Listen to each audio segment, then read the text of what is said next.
Coucou! Coucou! Aujourd'hui on se retrouve avec Hello, qui est une de mes meilleures amies et aujourd'hui on va lancer un nouveau concept, on mange rouge pendant 24 heures. En gros, on va manger que des plats et des aliments rouges, donc je pense que ça va être un peu compliqué. Ça va être un mix entre des bonnes adresses et des bonnes recettes, j'espère que vous êtes prêts, c'est parti! Alors il est 10h48 donc bon c'est un petit peu tard pour le petit déj mais on va quand même se faire un petit smoothie, qu'est-ce que t'en penses? j'adore, Voilà. Donc on va faire un smoothie fraise-banane, comme ça j'espère qu'il va être bien rouge, il faudra qu'on mette pas mal de fraises. Pour la recette du smoothie fraise-banane, c'est tout simple, vous avez juste à mixer les bananes, les fraises et l'eau et même les glaçons si vous en avez pendant quelques secondes jusqu'à obtenir une texture bien lisse et homogène.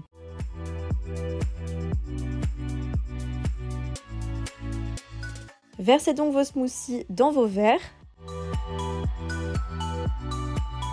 Ça c'est un plus mais on adore pour la déco, des fraises et les pailles. Et vous n'avez plus qu'à vous régaler.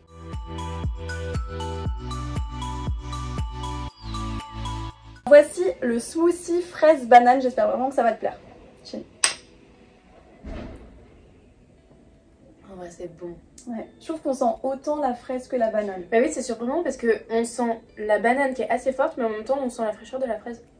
Ouais, franchement c'est très très bon. Et moi j'avais pas de glaçons, mais c'est encore mieux avec des glaçons, comme ça il est bien frais quoi. On va déguster ça et puis ensuite on va se diriger vers notre petite balade dans Paris et on sait déjà plus ou moins où on va aller ce midi. Alors c'est parti pour le déjeuner, il est à peu près 12h30 donc je pense qu'on va manger d'ici à peu près 1 heure. Tu mettrais combien sur 10 pour notre petit smoothie fraise banane? Alors il était pas assez frais donc je peux pas mettre 10 sur 10. Mais un bon 9 sur 10. Et moi je suis d'accord, je mettrais aussi 9 sur 10 parce que je pense que c'est encore mieux avec des glaçons, mais c'est juste que j'en avais pas. Voilà. Hello, on est à Bonne Nouvelle.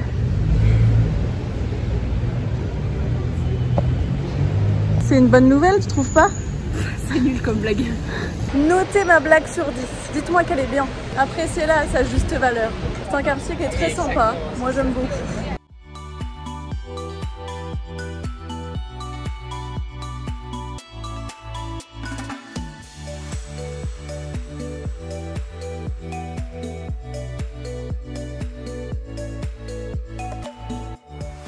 C'est bon, on est devant.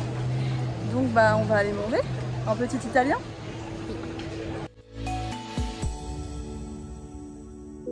Bon je pense que là on y est. Hein. Toi t'es orange quand même. Moi je suis un peu orange, mais bon c'est de la tomate.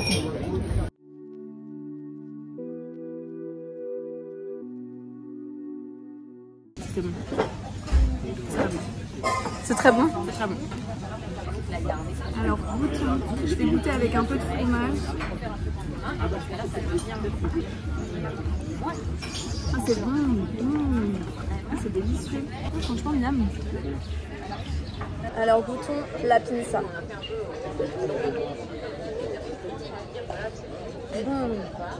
C'est trop bon. Goûte les gnocchis. C'est vraiment bon. Tu préfères quoi? En fait c'est différent parce que dans la pinza il y a plus de croquants alors que dans les gnocchis ça vraiment c'est des gnocchis italiens qui sont faits à l'eau, qui sont pas cuits à la poêle comme ceux qu'on fait en France. Là on n'en peut plus déjà.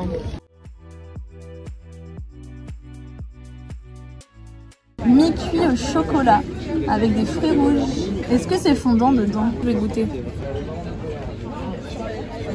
Vachement bon. C'est encore plus fondant que la torta caprese qu'on a fait hier.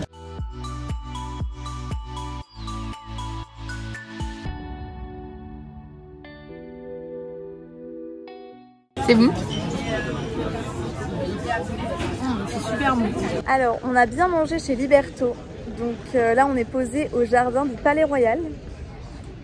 Tu mettrais combien pour Liberto? En fait on a beaucoup mangé, mais on a très bien mangé. Je mettrais un 17. C'est sur 10, 8,5. Ouais 8,5. Ouais, je suis pas très originale parce que je dis toujours pareil qu'Hello. Franchement c'était super bon, mais j'avoue que c'était très copieux, donc on va pas se plaindre. Donc là on digère tranquillement au jardin du Palais Royal et on est en train de faire un jeu, donc on va partager un peu avec vous. Alors Hello, tu préfères les pâtes bolognaises ou carbonara? Sachant que je suis végétarienne, carbo je pense. Sans le guanciale, je préfère la carbo. J'ai un souvenir de quand j'étais à Rome, de quelqu'un qui m'avait fait des pâtes carbo très très bonnes. Et toi Léa? Et moi je dirais aussi des pâtes carbo mais sans crème. Les vraies pâtes carbo, j'en ai mangé à Rome quand j'ai été en avril, c'était trop bon. Tu préfères ne plus pouvoir utiliser ta chaîne YouTube ou ne plus pouvoir utiliser Insta et TikTok? Mais c'est horrible. Ouais. M'en voulez pas ma team YouTube, mais je pense... Oula. Attends, il y a ma chaîne qui s'est bloquée dans la...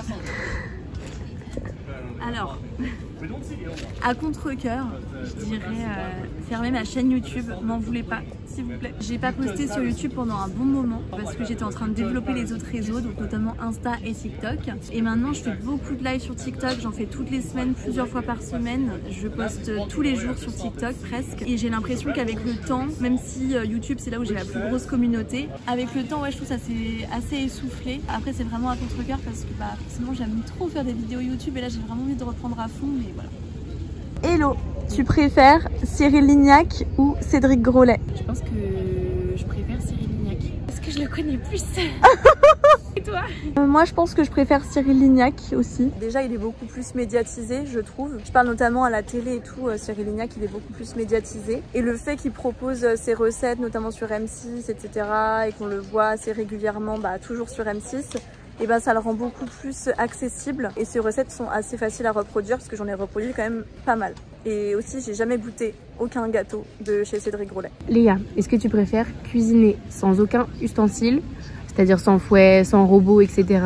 ou alors cuisiner, mais à chaque recette que tu fais, il te manque un ingrédient? Je pense que je préfère qu'il me manque toujours un ingrédient parce que j'arrive toujours à me dépatouiller un peu. Ça m'arrive déjà de temps en temps. Par exemple, quand des fois je veux refaire mes propres recettes, admettons il me faut du lait. Des fois j'ai pas de lait, donc je vais mettre un yaourt, ou, tu vois, donc j'arrive toujours un peu à me dépatouiller. Et mélanger avec mes mains et tout, ça me dégoûte. Même si elles sont propres, ça me dégoûte. Et des fois j'ai besoin d'avoir un batteur électrique pour monter une chantilly ou des blancs en neige et tout, donc voilà. Tu préfères la cuisine ou la pâtisserie? Moi la cuisine. Mais c'est juste perso, parce que je cuisine plus que je ne pâtisse. Et toi Léa? Je préfère la pâtisserie en 1000 fois. Hein. Tu préfères manger du pigeon ou du kangourou? Quoi? Ah, ça me dégoûte. Alors à choisir, je pense que je préfère manger du kangourou parce que je crois que ça se mange. Bah les deux se mangent. Quoi? Je pense que je préfère manger du kangourou parce que en vrai, ça me dégoûte. Hein. Je pense que c'est meilleur que le pigeon. En fait, les pigeons, c'est... Enfin, non.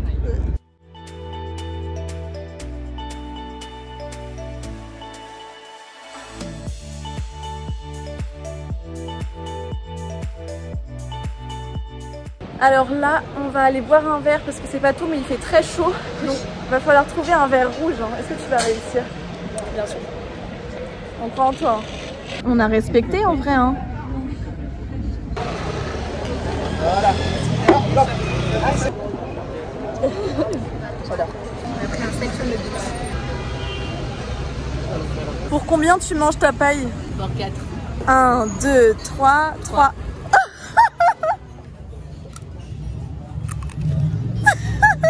Alors on est bien rentré de notre petite journée à Paris et maintenant on va toujours continuer cette journée 100% rouge. Et on va préparer le repas, on va commencer sans plus tarder par le dessert. Oui, on commence par le sucré, mais vous allez vite comprendre pourquoi. Pour préparer les fraises au chocolat et aux noisettes, c'est tout simple. Vous avez juste à tremper les fraises entières dans du chocolat fondu et vous faites de même dans du pralin noisette. Le pralin noisette, c'est tout simplement des noisettes concassées. Ça, c'est facultatif. Vous pouvez sinon mettre du pralin amande, voire pas du tout, juste du chocolat et ce sera très très bon également. Dès que vous avez enrobé toutes vos fraises, placez-les sur une assiette et placez l'assiette pendant au moins 30 minutes au frigo. Ça va permettre que l'enrobage chocolat fige et soit bien croustillant. Et après, vous avez juste à vous régaler.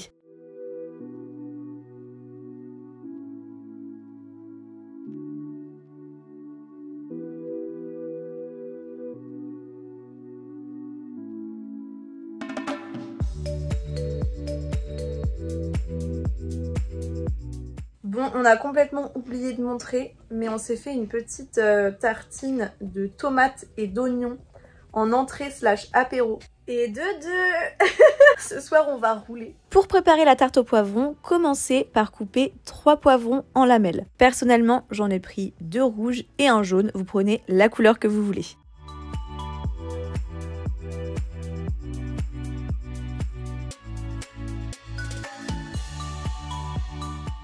Dans une poêle bien chaude, ajoutez un filet d'huile d'olive bien généreux ainsi que vos lamelles de poivron. Évitez de trop les mélanger. Laissez le tout cuire pendant 5 minutes et ensuite couvrez d'un couvercle pendant 10 minutes. Le but ici est de pré-cuire les poivrons et d'obtenir des lamelles plutôt fondantes. Le reste de la cuisson se fera au four. Déroulez une pâte feuilletée et placez-la dans un moule.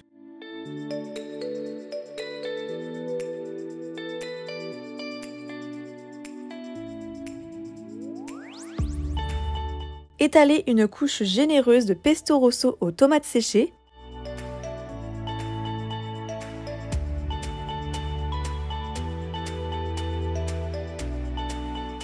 Et disposez vos lamelles de poivron. Donc là, j'ai alterné un petit peu de rouge et un petit peu de jaune. Et bien entendu, j'ai mis plus de rouge que de jaune parce que je voulais que ce soit la couleur dominante.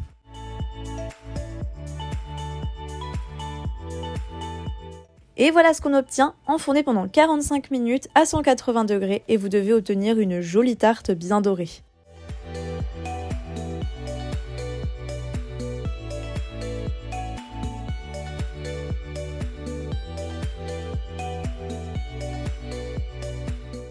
C'est parti, on va goûter la tarte au poivron.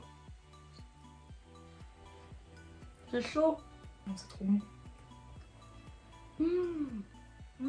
Franchement, je trouve que c'est vraiment essentiel de faire revenir les poivrons en lamelles pendant une quinzaine de minutes dans de l'huile d'olive. C'est vraiment validé et avec une pâte feuilletée, c'est trop bien parce que ouais, ça rajoute un côté croustillant. Cette recette est validée. C'est un peu une invention entre guillemets de ma part. Je dis invention entre guillemets parce que bah j'ai pas non plus inventé l'eau chaude. Mais franchement, c'est très bon. Donc je vous conseille de faire cette petite recette. Alors c'est parti pour le dessert, donc nos délicieuses petites fraises au chocolat et aux noisettes jetons. Moi je prends la plus grosse. Moi je prends la deuxième plus grosse.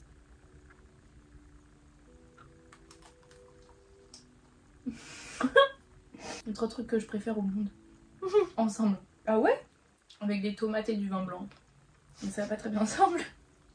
Non franchement c'est hyper bon. Je pense qu'on va se dégommer l'assiette là. Tu penses qu'on va tout manger? Ouais. J'en ai fait 10 au total, bah franchement, tu nous connais. Hello, tu mettrais combien pour ce repas? Déjà, en entrée, on a pris une bruschetta, je dirais 9 sur 10. La tarte, 10 sur 10, parce que je pense que tu peux pas faire mieux. Vraiment trop bonne. Et les fraises, en fait, je vois pas comment on peut les améliorer. Du coup, je mets 10 sur 10 aussi. Bah écoute, moi pour les bruschettas, je mettrais 9 sur 10. Pour la tarte au poivron, je mettrais 9 sur 10 aussi, parce que pour moi, la perfection n'existe pas. Même si c'est vrai que je vois pas comment on peut faire mieux, enfin, elle est très bien comme ça. Et pour les fraises au chocolat, je mettrais 8 sur 10. Que des recettes hyper rapides, hyper faciles. Bon bah c'est le contenu que j'ai l'habitude de vous proposer. Bah écoutez, nous on va vous laisser. On va finir de manger nos petites fraises. Chin.